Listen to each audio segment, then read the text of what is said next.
കഴിഞ്ഞ ദിവസമാണ് മമ്മൂട്ടി തിരുവനന്തപുരത്ത് എത്തിയത്. അവിടുത്തെ ചടങ്ങുകൾക്ക് ശേഷം മമ്മൂട്ടി ഒരു വ്യക്തിയെ കാണാനെത്തി. മമ്മൂട്ടിയുടെ ഏറ്റവും വലിയ ആരാധകൻ എന്ന് തന്നെ പറയാം. മമ്മൂട്ടി എന്ന പേര് ഗൂഗിളിൽ തിരഞ്ഞാൽ ലഭിക്കുന്ന വിവരങ്ങളെക്കാളും ആധികാരികതയോടെ മമ്മൂട്ടിയെക്കുറിച്ച് സംസാരിക്കുന്ന ഒരാളുണ്ട് കേരളത്തിൽ. മമ്മൂട്ടിയുടെ എൻസൈക്ലോപീഡിയ എന്ന് സുഹൃത്തുക്കൾ വിളിക്കുന്ന തിരുവനന്തപുരം സ്വദേശി ഭാസ്കർ. ചൊവ്വാഴ്ച ആറ്റുകാൽ ക്ഷേത്രത്തിൽ കലാപരിപാടികൾ ഉദ്ഘാടനം ചെയ്യാനായി തിരുവനന്തപുരത്തെത്തിയ മമ്മൂട്ടി പത്മനാഭസ്വാമി ക്ഷേത്രത്തിനരികിലെ ജ്യൂസ് വേൾഡ് സന്ദർശിച്ചത് ഭാസ്കറിന്റെ മമ്മൂട്ടി പ്രേമം അറിയാത്തവർക്കൊക്കെ കൗതുകം ഉണർത്തുന്ന കാഴ്ചകളിൽ ഒന്നായിരുന്നു. എന്നാൽ ഭാസ്കറിനെ അറിയുന്നവർക്ക് അതിൽ പുതുമകളൊന്നുമില്ല താനും. കട തുടങ്ങുന്ന സമയത്ത് ഞാൻ വീട്ടിൽ പോയി മമ്മൂട്ടിയെ ക്ഷണിച്ചിരുന്നു. അന്ന് അദ്ദേഹത്തിന് വരാൻ കഴിഞ്ഞില്ല. ഇനി തിരുവനന്തപുരത്ത് വരുമ്പോൾ തീർച്ചയായും വരാമെന്ന് വാക്ക് പറഞ്ഞിരുന്നു. ജ്യൂസ് കടയിലേക്കുള്ള മമ്മൂട്ടിയുടെ സന്ദർശനത്തെ കുറിച്ച് ഭാസ്കർ പറയുന്നത് ഇങ്ങനെ: ഭാസ്കറിനോടും കുടുംബത്തിനോടും സംസാരിച്ചതിന് ശേഷമാണ് മമ്മൂട്ടി മടങ്ങിയത്. ഞാനിവിടെ കടയിലായിരുന്നു. അദ്ദേഹത്തിന് കടയിലേക്കുള്ള വഴി കാണിച്ച് മുന്നിലും പിന്നിലുമായി പൈലറ്റ് വന്നത് ഞങ്ങളുടെ ഫാൻസ് അസോസിയേഷനിലെ വളരെ സജീവമായ 6-7 സുഹൃത്തുക്കളാണ്. 3 പതിറ്റാണ്ടിലേറെ പഴക്കമുള്ള ആരാധനയുടെയും സ്നേഹബന്ധത്തിന്റെയും കഥയാണ് ഭാസ്കറിന് മമ്മൂട്ടിയെ കുറിച്ച് പറയാനുള്ളതും. 1989 കാലത്ത് ഒരു വടക്കൻ വീരകഥ സമയത്താണ് ഭാസ്കർ മമ്മൂട്ടിയെ ആദ്യം കാണുന്നത്. മമ്മൂട്ടിയുടെ അഭിനയം ഇഷ്ടപ്പെടുന്ന ഒരു ആരാധകൻ ആയിരുന്നു ഞാൻ. അന്നൊക്കെ തിരുവനന്തപുരത്തെ തിയേറ്ററുകളിൽ മമ്മൂട്ടിയുടെ ചിത്രങ്ങൾക്ക് ഭയങ്കര കൂവലും ബഹളവും ഒക്കെയായിരുന്നു. മോഹൻലാലിനായിരുന്നു തിരുവനന്തപുരത്ത് അന്ന് പിന്തുണ കിട്ടിയിരുന്നത്. തിയേറ്ററിലെ ഈ കൂവലും ബഹളവും ഒക്കെ കണ്ടപ്പോഴാണ് മമ്മൂട്ടിക്കും തിരുവനന്തപുരത്ത് ആരാധകരുണ്ടാകണം എന്നൊരു നിർബന്ധ ബുദ്ധി എനിക്ക് തോന്നിയത്. അങ്ങനെ സുഹൃത്ത് അശോകനുമായി പ്ലാൻ ചെയ്ത് കുറെ പേരെ കൂട്ടി ഞങ്ങളൊരു ഫാൻസ് കൂട്ടായ്മ ഉണ്ടാക്കി. മമ്മൂട്ടിയുമായുള്ള ബന്ധം തുടങ്ങിയതിനെ കുറിച്ച് ഭാസ്കർ പറയുന്നത് ഇങ്ങനെ: ആ വർഷം ഏപ്രിൽ 14-നായിരുന്നു വടക്കൻ വീരഗാഥ റിലീസായത്. അതിനോടനുബന്ധിച്ച് ഫാൻസ് കൂട്ടായ്മയും ഉണ്ടാക്കി. തിരുവനന്തപുരം കൃപയിലായിരുന്നു റിലീസ്.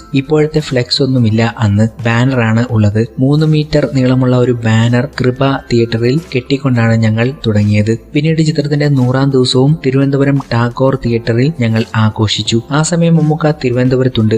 ജാഗ്രത എന്ന പടത്തിൽ അഭിനയിച്ചുകൊണ്ടിരിക്കുകയാണ്. ഞങ്ങൾ ലൊക്കേഷനിൽ ചെന്ന് അദ്ദേഹത്തെ കണ്ടു. ഒരു ഫാൻസ് കൂട്ടായ്മ തുടങ്ങിയിട്ടുണ്ട് എന്ന് പറഞ്ഞു. അതിന്റെയൊന്നും ആവശ്യമില്ലായിരുന്നു എന്നാണ് മമ്മൂക്ക പ്രതികരിച്ചത്. അങ്ങനെ പരിചയപ്പെട്ടു. ഡാൻസർ തമ്പിയാണ് മമ്മൂട്ടിയെ പരിചയപ്പെടാൻ അവസരമൊരുക്കിയത്. അത് കഴിഞ്ഞ് 2 ദിവസം കഴിഞ്ഞപ്പോഴാണ് അറിയുന്നത് കാർണിവൽ, അർത്ഥം എന്നിങ്ങനെ 2 പടങ്ങൾ 2 ദിവസത്തെ ഗ്യാപ്പിൽ റിലീസിനൊരുങ്ങുന്നു എന്ന്. വീണ്ടും തമ്പി മമ്മൂക്കയുമായി കാണാനൊരു അവസരമൊരുക്കി തന്നു. തിരുവനന്തപുരത്ത് പങ്കജ് ഹോട്ടലിലാണ് അന്ന് മമ്മൂക്ക സ്ഥിരമായി താമസിക്കുന്നത്. തമ്പിയുടെ പരിചയം പറഞ്ഞ് ഞങ്ങൾ 6-7 പേർ മമ്മൂട്ടിയെ ഹോട്ടലിൽ പോയി കണ്ടു. റൂമിൽ വെച്ച് മമ്മൂക്കയെ ഞങ്ങൾ പരിചയപ്പെട്ടു. കുറെ സംസാരിച്ചു. 2 പടങ്ങൾ അടുപ്പിച്ച് വേണ്ട, മാറ്റിയാൽ കൊള്ളാമെന്നൊക്കെ ഞങ്ങൾ സ്നേഹത്തോടെ പറഞ്ഞു. പക്ഷേ റിലീസെല്ലാം ഫിക്സ് ചെയ്തതുകൊണ്ട് മാറ്റാൻ കഴിയില്ലെന്നായിരുന്നു. അങ്ങനെയാണ് ബന്ധം തുടങ്ങുന്നത്. പിന്നെ ഫോൺ വിളിയായി. ഫാനാണ്, ഭാസ്കറാണ് എന്ന് പറഞ്ഞ് ഞാൻ ഫോണിൽ വിളിക്കുക. കുറച്ചു ദിവസം കഴിഞ്ഞപ്പോൾ മമ്മൂക്ക പറഞ്ഞു ഫാനാണെന്ന് പറയണ്ട, എനിക്ക് ആളെ മനസ്സിലായി, ഭാസ്കർ എന്ന് പറഞ്ഞാൽ മതിയെന്ന്. അന്ന് മൊബൈലൊന്നുമില്ല,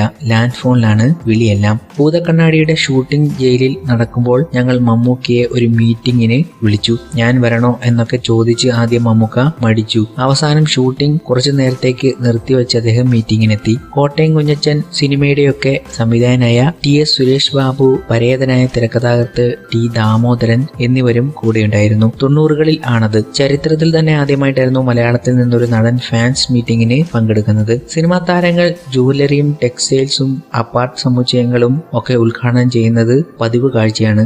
എന്നാൽ ഒരു സ്കൂട്ടർ ഉദ്ഘാടനം ചെയ്ത ഏക താരം എന്ന കൗതുകം മമ്മൂട്ടിയുടെ പേരിൽ എഴുതി ചേർക്കപ്പെടാൻ നിമിത്തമായതും ഭാസ്കറാണ്. 16 വർഷം മുൻപ് നടന്ന ആ സംഭവം ചിരിയോടെയാണ് ഭാസ്കർ ഓർക്കുന്നതും. താൻ സൂര്യ ടിവിയിൽ ജോലിക്ക് കയറിയ സമയമാണ്. ഒരു പുതിയ സ്കൂട്ടർ വാങ്ങാൻ തീരുമാനിച്ചു. മമ്മൂക്ക അദ്ദേഹത്തിന്റെ മെഗാബൈറ്റ് സ്റ്റുഡിയോയുടെ ഉദ്ഘാടനവുമായി ബന്ധപ്പെട്ട് തിരുവനന്തപുരത്തുണ്ട്. ഞാനപ്പോൾ അദ്ദേഹത്തോട് ചോദിച്ചു, ഒരു വണ്ടി ഉദ്ഘാടനം ചെയ്തു തരാമോ? മമ്മൂക്ക വിചാരിച്ചത് വല്ല കാറുമായിരിക്കുമെന്നാണ്. സ്കൂട്ടറാണെന്ന് പറഞ്ഞപ്പോൾ മമ്മൂട്ടിക്ക് ആവേശമായി. ആരും സ്കൂട്ടർ ഒന്നും ഉദ്ഘാടനം ചെയ്യാറില്ലല്ലോ. പിറ്റേ ദിവസം മദ്രാസിലേക്ക് പോവാൻ മമ്മൂക്ക ടിക്കറ്റ് എടുത്തിരിക്കുകയായിരുന്നു. അതൊക്കെ അപ്പോൾ തന്നെ ക്യാൻസൽ ചെയ്തു. സ്കൂട്ടർ എങ്ങനെ ഹോട്ടലിലേക്ക് കൊണ്ടുവരും എന്ന് ചോദിച്ചു. മരക്കാർ മോട്ടേഴ്സിൽ നിന്നും അധികം ദൂരമില്ലല്ലോ, ഞാൻ അങ്ങോട്ട് ഉരുട്ടി കൊണ്ടുവരാം എന്ന് പറഞ്ഞു. അന്ന് തന്നെ ഞാൻ ഓടി ഷോറൂമിൽ ചെന്ന് എന്തു വന്നാലും അടുത്ത ദിവസം എനിക്ക് രാവിലെ സ്കൂട്ടർ കിട്ടണം, മമ്മൂട്ടിയാണ് ഉദ്ഘാടനം ചെയ്യുന്നത് എന്ന് പറഞ്ഞു. അവരാദ്യം കരുതിയത് ഞാൻ കള്ളം പറയുകയാണെന്നാണ്. പിന്നെ കാര്യം അറിഞ്ഞപ്പോൾ ഞെട്ടി. പിറ്റേന്ന് തന്നെ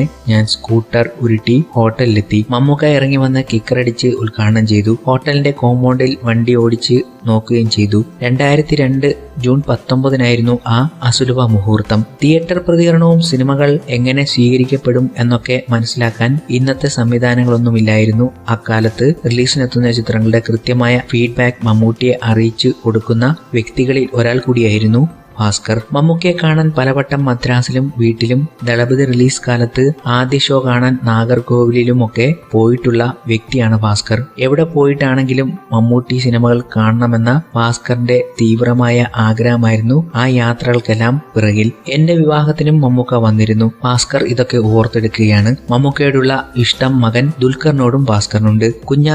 കുഞ്ഞായപ്പോൾ മുതൽ കാണുന്നതല്ലേ ദുൽഖറിനെയും. സുറുമിയുടെയും ദുൽഖറിന്റെയും വിവാഹത്തിനും ഞാൻ പോയിരുന്നു. എന്നും മമ്മൂട്ടിയുടെ ഓരോ ദിവസത്തെ പരിപാടികളും വിശേഷങ്ങളും അപ്ഡേറ്റ് ചെയ്തുകൊണ്ടേ ഇരിക്കുകയാണ് ഭാസ്കർ. ചില ഇഷ്ടങ്ങൾ പുഴ പോലെയാണ്. എത്ര ഒഴുകിയാലും അത് കടലിലാണ് ചെന്ന് അവസാനിക്കുക. ഭാസ്കറിന്റെ ഓരോ ദിനരാത്രങ്ങളും മമ്മൂട്ടിയിൽ ചെന്ന് അവസാനിക്കുന്നത് പോലെ അതൊഴുകിക്കൊണ്ടേയിരിക്കുന്നു. കഴിഞ്ഞ ദിവസം മമ്മൂട്ടി ഭാസ്കറിന്റെ കടയിലെത്തിയപ്പോൾ മുതലാണ് ഈ വാർത്തയും ഭാസ്കറും വൈറലായിക്കൊണ്ടിരിക്കുന്നതും. മമ്മൂട്ടി എന്ന മെഗാ താരത്തിന്റെ ആ പച്ചയായ സ്വഭാവം, പലർക്കും അറിയാത്ത സ്വഭാവം നമ്മൾ മനസ്സിലാക്കുന്നതും.